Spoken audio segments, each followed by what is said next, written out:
จ้าสวัสดีพี่น้องมาอีกแล้วพี่น้องบ่าวคำพามากินอ่าเมี่ยงเนาะเมี่ยงมะหวายเนาะพี่น้องเนาะนี่เอ้ยหลายขนาดเนาะ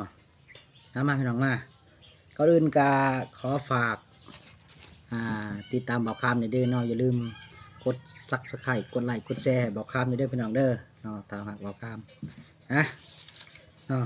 นี่กินกับปลาแดกพี่น้องปลาแดกสดๆเลยพี่น้องนี่หมักไว้พี่น้องเคยกินอยู่ป่ะพี่น้องอ่าอืมอืม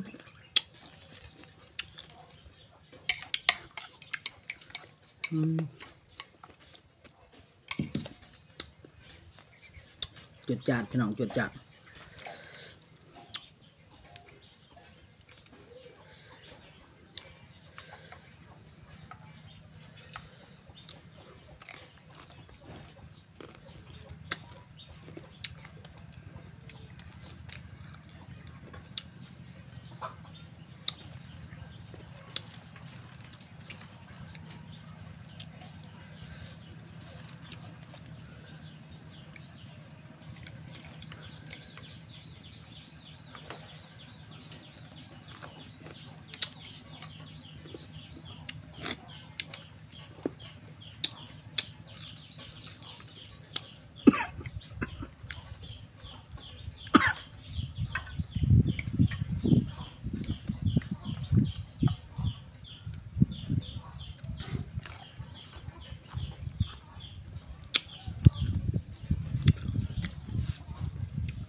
ไม่ใหญ่เพิ่นขุด ขุดลักตั้งปกอยู่พี่น้อง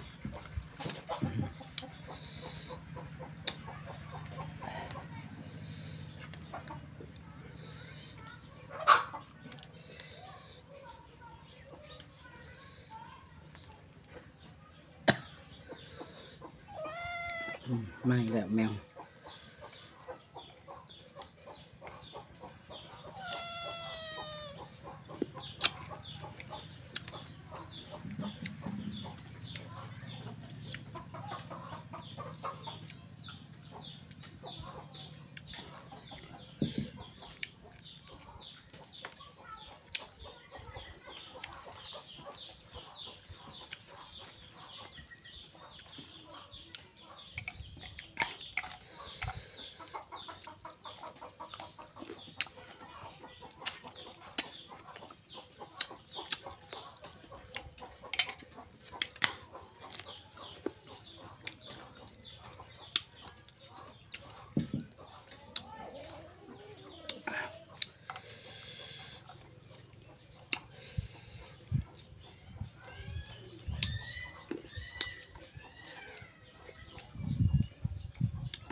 มาไว้กับพอดีเสร็จ